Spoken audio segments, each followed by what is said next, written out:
77 আর এই গিয়ে 78। মোটে 78। এর চেয়ে বেশি তো নবাবের দেহরক্ষীর কাছে থাকে। দূর দূর দূর দূর। অনেকদিন মহারাজকে হাত করে মোহর নেওয়া হয়নি, কিছু একটা করতেই হবে।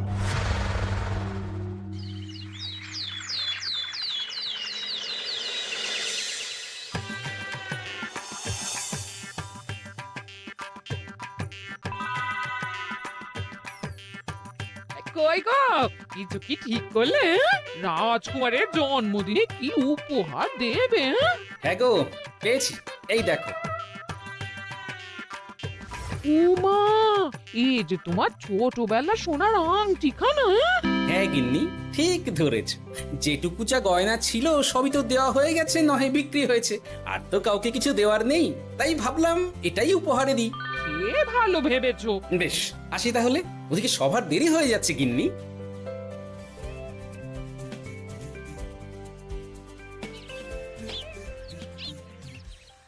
আচ্ছা শোনো, একটা কথা বলতে ভুলে গেছিলাম, আজ একটু তাড়াতাড়ি বাড়ি এসো। শাড়িওয়ালাকে আসতে বলেছি দুপুরে। আবার শাড়িওয়ালা কেন? আরে তুমি ভুলে গেলে, সামনে আমার বোনদির বিয়ে, তার জন্য নতুন শাড়ি লাগবে না গো? একমাত্র বড় মাসির মেয়ে বলে কথা। বুঝলাম, তো ওই একটা শাড়ির জন্য আবার আমাকে থাকতে হবে? 3টে শাড়ি উপহারের পাশাপাশি আমারও একটা শাড়ি চাই। হ্যাঁ আচ্ছা, তুমি নতুন শাড়ি নিয়ে কি করবে বলো তো? বিয়েটা তো তোমার বংশীর। বলি, সারাটা জীবন তো এই এক কাপড়ই কাটিয়ে দিলাম, কি দিয়েছো তুমি আমায়? কেন, এই নিজেকে? আমার মতো স্বামী আর কোথাও পাবে? ও সব মন ভোলানো কথাই আর চিড়ে ভিজবে না, তাড়াতাড়ি আসবে বলে দিলাম। হ্যাঁ অগত্যা।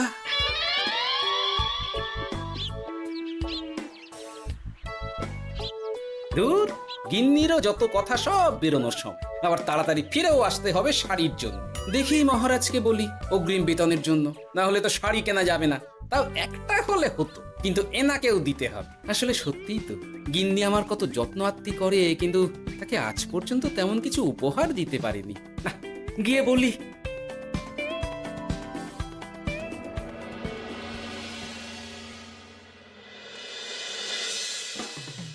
রাজকুমারের জন্মদিন উপলক্ষে যে আপনারা এত উপহার এনেছেন তার জন্য অনেক ধন্যবাদ। আপনাদের সকলের আশীর্বাদ ও ভালোবাসা আমি রাজকুমারের কাছে পৌঁছে দেব। এ আর এমন কি মহারাজ, জানেনই তো রাজকুমার আমাদের সকলের কাছে কত প্রিয়। ঠিক ঠিক। কিন্তু আমি অবাক হচ্ছি আপনার প্রিয় গোপাল জন্মদিন ভুলে গেছে দেখে। এখনো পর্যন্ত তার কোনো পাত্তাই নেই। হ্যাঁ তাই তো, গোপাল আসেনি কেন?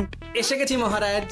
তা বলি, এসে তো উদ্ধার করে দিয়েছো, আজ রাজকুমারের জন্মদিন, সে কথা কি মাথায় আছে? ক্ষমা করবেন মহারাজ, আসলে ওই রাজকুমারের উপহার আর গিন্নির আবদার এসবের জন্যই আমার দেরি হয়ে গেল আর কি। এই নিন রানীমা, আমার তরফ থেকে রাজকুমারের জন্য ছোট্ট উপহার। অনেক অনেক ধন্যবাদ গোপাল। তবে মহারাজ, আমারও একটা অনুরোধ ছিল। কি? আমাকে যদি অগ্রিম বেতন হিসাবে কিছু মোহর দেন, তাই নিয়ে আমাকে একটু তাড়াতাড়ি বাড়ি ফিরতে হবে। উনি বলবেন আর ওনাকে দিতে হবে, মামা বাড়ির আবদার। যেটা জানেন না তার মাঝে এত কথা বলেন কেন? হ্যাঁ, আসলে মহারাজ, আমার গিন্নির বোনের মেয়ের বিয়ে সামনে, তাই গিন্নি আবদার করেছে ওই নতুন শাড়ি কেনার জন্য। জানেনই তো বিয়ে বাড়ির কত খরচা, তাই। এ তো খুব ভালো কথা, কিন্তু অগ্রিম বেতন কেন? এমন একটা ভালো খবর দিলে আমার তরফ থেকে তোমার জন্য কিছু মোহর উপহার। এই না, ধন্য মা আপনি। আপনার মতো মা থাকতে সত্যি ছেলের কোনো চিন্তা থাকে না রানীমা। ইস, বেটা আবার সুযোগ বুঝে মোহর পেল। কেন যে আমার এমন হয় না। এবার তাহলে আসি মহারাজ, গিন্নি ওদিকে অপেক্ষা করছে। হ্যাঁ হ্যাঁ, যাও যাও, আজ তাহলে সভা এখানেই শেষ করলাম। মহারাজ, আপনার সাথে আমার একান্তে কিছু কথা আছে, আমি অন্দরমহলে গেলাম। রানীমার আবার হঠাৎ কি হলো, ব্যাপারটা দেখতে হচ্ছে।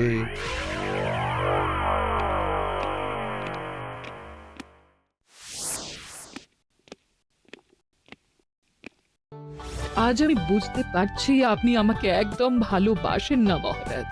ও কি কথা বলছো রানী? একদম ঠিক বলছি। নিজের গিন্নির আবদার মেটানোর জন্য গোপাল কত ভাবে, নতুন শাড়ি কিনে দেবার জন্য অগ্রিম বেতন অব্দি চাইলো, আর আপনি? আমি তো রাজা, আমি কেন বেতন চাইবো? সেটাই তো, রাজা হয়েও আপনি কখনো এমন কিচ্ছু করেননি, কিচ্ছু না। আহা, রাগ করে না, আমি তোমাকে সব থেকে সুন্দর শাড়ি উপহার দেব, একেবারে সোনার সুতোর কাজ করা মুক্ত বসানো শাড়ি। এমন শাড়ি কেউ কখনো দেখেনি। ও মা, সত্যি? আচ্ছা, এই ব্যাপার।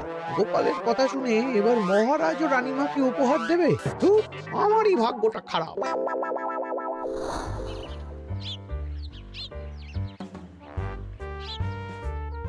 হাজার চেষ্টা করেও গোপালকে আটকানো যায় না। দূর দূর দূর, আমি যা চেয়েছিলাম তা ওই গোপাল পেয়ে গেল। ও কি গো, তুমি কার সাথে কথা বলছো? দুর্ভাগ্যর সাথে।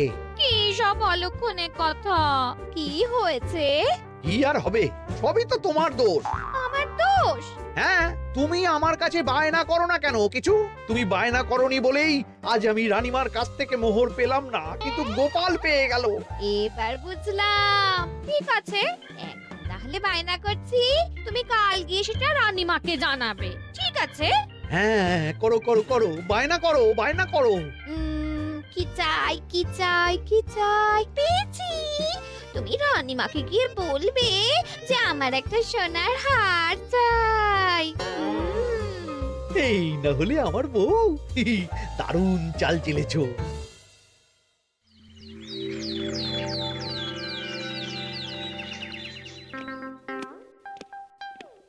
কি গো মন্ত্রী, আজ যে তুমি দেরি করলে বড়।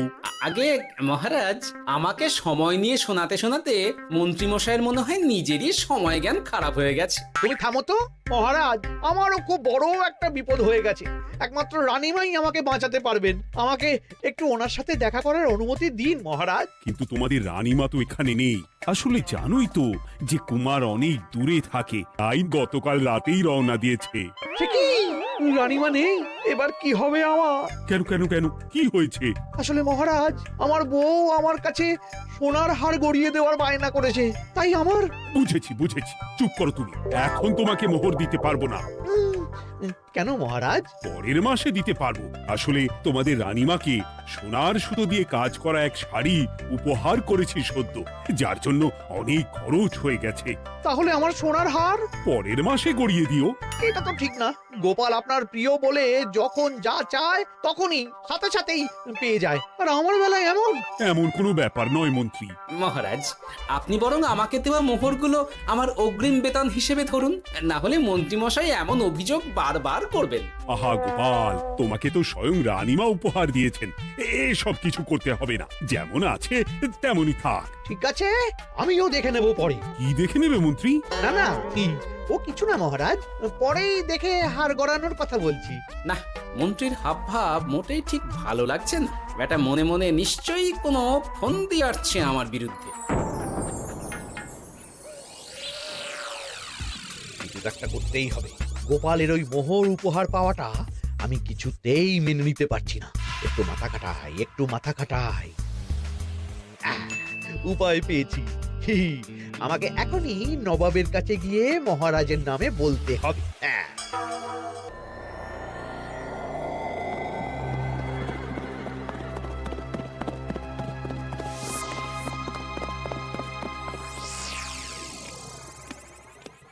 প্রণাম নবাব বাহাদুর।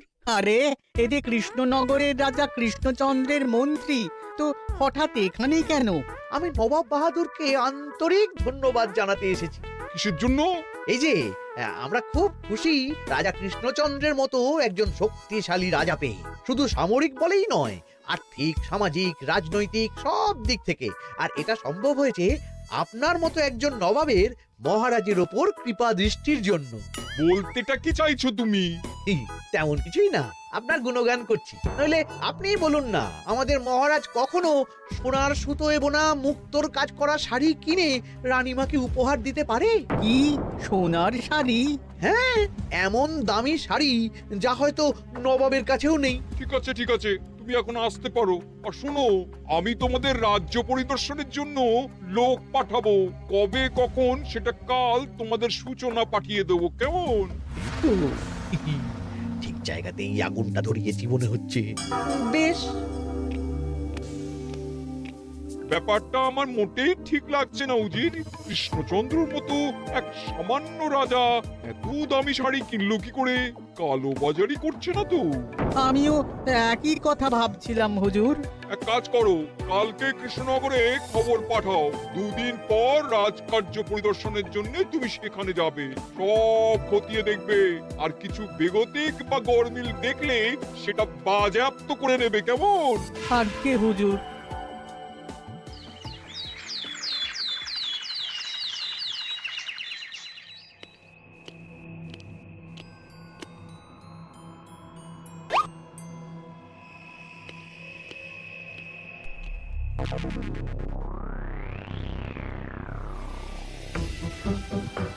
কি হয়েছে মহারাজ? কার চিঠি? নবাবের রাজকার্য পরিদর্শনের জন্য লোক পাঠাবে 2 দিন পর। এতে চিন্তার কি আছে মহারাজ? চিন্তার বিষয় আছে। নবাব আমার রাজকোষের হিসাবও মিলিয়ে দেখতে চায়। কোনো একটা ভাবে নবাবের কানে আমার সোনার শাড়ি কেনার কথাটা চলে গেছে, তাই সন্দেহ করছে। সে কি কাণ্ড! নবাবকে তো চিনি, ভুল ধরার কোনো সুযোগ ছাড়বে না। আর চিঠিতে পরিষ্কার লিখে দিয়েছে, হিসেবের একটু এদিক ওদিক হলেই সে সব বাজেয়াপ্ত করে নেবে। হায় কপাল, এ সব হয়েছে গোপালের জন্য। অমনি শুরু করে দিলেন। আচ্ছা, আমি আবার কি করেছি বলুন তো? তুমিই তো করেছো। সেদিন যদি তুমি তোমার গিন্নির শাড়ি কেনার কথাটা রানীমার কানে না তুলতে, তাহলে রানীমাও মহারাজের কাছে শাড়ির জন্য বায়না করতেন না, মহারাজও সোনার শাড়ি কিনতেন না, আর নবাবও জানতে পারতেন না। একদম ঠিক কথা বলেছ মন্ত্রী, সব দোষ তোমার গোপাল। মহারাজ, আপনি এমন বলছেন? হ্যাঁ বলছি, কারণ এটাই হয়েছে। দুশ্চিন্তায় এখন মাথা খারাপ হয়ে যাচ্ছে আমার। আমি জানি না তোমার জন্য আজ অব্দি এমন বিপদে কবে পড়েছি। এবার তোমাকেই এখান থেকে বেরোনোর উপায় বের করতে হবে। আর যদি তা না করতে পারো, তাহলে আজ পর্যন্ত তোমাকে যত মোহর উপহার দেওয়া হয়েছে সেই সব উপহারের মোহর ফেরত দিতে হবে। সব মোহর যে প্রায় খরচ হয়ে গেছে মহারাজ, আবার আমি কোথা থেকে পাবো? সেটা তুমি জানো। এইবার গোপাল ভালো মতো জব্দ হয়েছে। এই যে লঘু পাপে গুরুদণ্ড। গোপাল পড়ল কাঁদে, এমন দেখে মন্ত্রী হাসে আর আমার মনটা কাঁদে।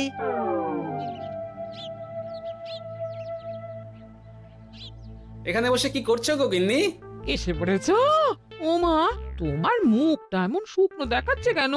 আর বলো না, এই হিসেবের ঠেলায় সবকিছু বেহিসাবি হয়ে যাচ্ছে একেবারে। আচ্ছা, তুমি কি করছিলে ওই রসিদগুলো নিয়ে?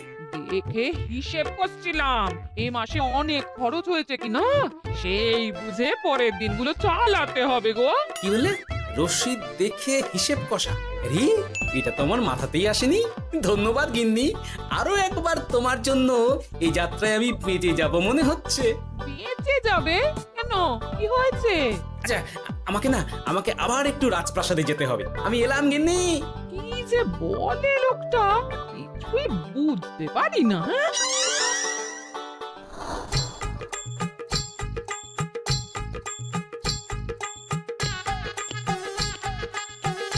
আসতে পারি মহারাজ? এ কি গোপাল, তুমি? আর কোনো চিন্তা নেই মহারাজ, নবাবকে হিসেব বোঝানোর উপায় পেয়ে গেছি। কি বলছো? কি কি কি উপায়? এই দুদিনে আপনি শুধু সকল প্রজাদের কাছ থেকে পুরনো রসিদ সংগ্রহ করুন, তাহলেই কেল্লা ফতে। তাই নাকি? আর নয়তো কি? তবে এ ব্যাপারে মন্ত্রী মশাইকে কিন্তু কিচ্ছু জানতে দেওয়া যাবে না। শুধু আমি যা বলছি তাই করুন মহারাজ। সে তো বুঝলাম, কিন্তু প্রজাদের থেকে পুরনো রসিদ সংগ্রহের কথা ঘোষণা করলেই মন্ত্রী এমনি জানতে পেরে যাবে। চিন্তা করবেন না মহারাজ, আমার কাছে এটারও উপায় আছে। আপনি শুধু খেয়াল রাখবেন যাতে এই কথা 5 কান না। বাকিটা ভরসা রাখুন, কৃষ্ণনগরের একটা ঘাসও নবাব বাজেয়াপ্ত করতে পারবে না।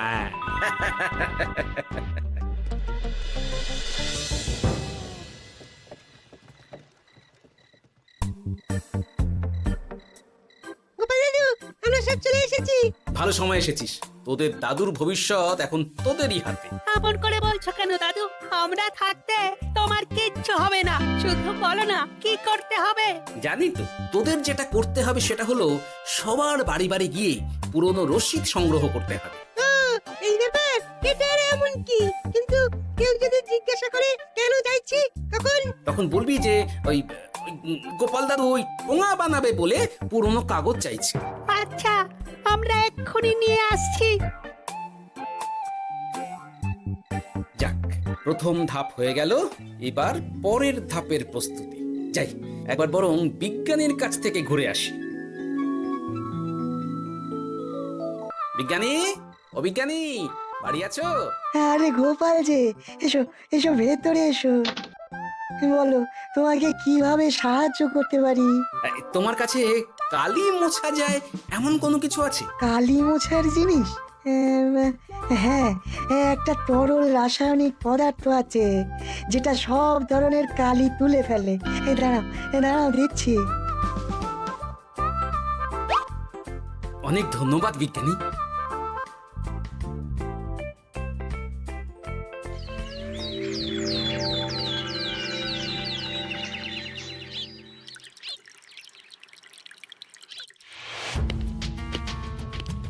আসুন আসুন, আপনার জন্যই তো অপেক্ষা করছিলাম। তাই নাকি? এতটা পথ উনি এসেছেন, আগে ওনার জন্য শরবত ও মিষ্টির ব্যবস্থা করি। এই যে মহারাজ, আমি জল মিষ্টির ব্যবস্থা করে এনেছি, এটাও সাথে নিন।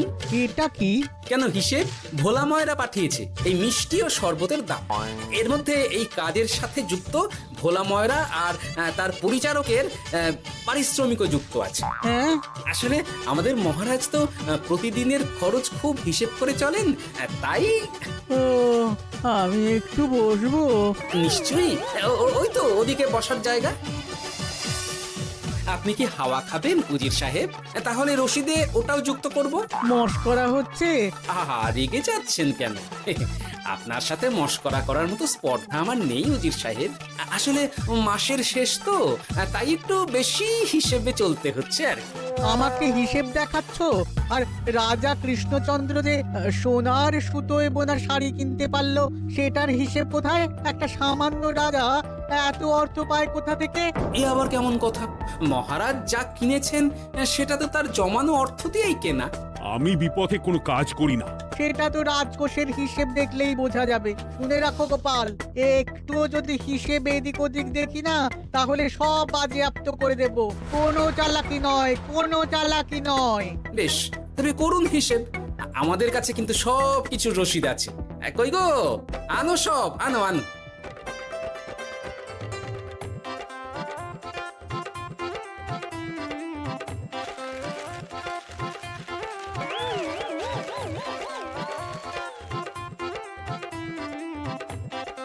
হ্যাঁ, এত রসিদ? আপনি বরং নিশ্চিন্তে হিসেব কষে নিন, আমরা আসি।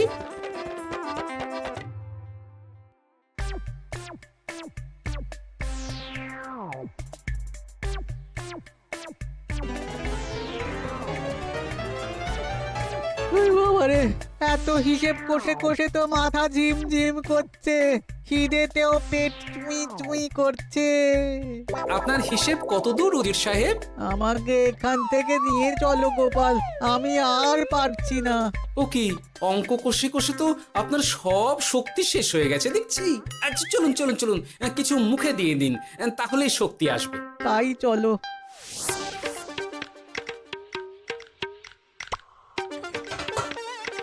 নিন, এটা হলো দুপুরের খাবার, আনাজ মশলা এমনকি রান্নার ঠাকুরেরও পারিশ্রমিকের হিসেব। এবার আমি পাগল হয়ে যাব। আমি আর কোনো হিসেব দেখতে চাই না। সব সময় কি আর হিসেব নিয়ে চলা যায় নাকি? কি আর করা যাবে বলুন? হিসেবে না চললে আপনি তো মহারাজের উপার্জনের উপর সন্দেহ করবেন, আর বেশি খরচ হলেই সম্পত্তি বাজেয়াপ্ত করবেন। তাই বলে সব কিছুতেই হিসেব? কোনো একদিকে বেশি খরচ হলে বাকি দিকগুলো এইভাবেই কম করে চলতে হয়। কি ঠিক বলিনি? আমি আমার ভুল বুঝতে পেরেছি গোপাল, এবার আমাকে রেহাই দাও। আসলে তোমাদের মন্ত্রী নবাবের কাছে গিয়ে তোমাদের রাজা নামে উস্কেছে। কি মন্ত্রী? এই রে, খেয়েছে, পালাতে হবে দেখছি। ঠিক জানতাম, মোহরের জন্যই এত কিছু। তাই তো নবাব এমন করেছেন। বেশ, এবার আমি ফিরে গিয়ে নবাবকে সব জানিয়ে দিচ্ছি। সত্যি গোপাল, তোমার তুলনা হয় না। আর মন্ত্রী, আগে মহারাজ, তুমি যা করেছো তার কোনো ক্ষমা নেই। তোমার জন্যই আমার এত হয়রানি হয়েছে। ভুল হয়ে গেছে, আমাকে ক্ষমা করে দিন মহারাজ। গোপালের ওপরে হিংসে করে এমন করেছি, আর হবে না। একটা সুযোগ দিন মহারাজ। হ্যাঁ মহারাজ, সুযোগ দিয়েই দিন। বেশ, তবে তোমার শাস্তি হলো রানীমাকে আমি যে সোনা শাড়ি কিনে দিয়েছি সেটার পুরো দাম তোমাকে আমায় দিতে হবে।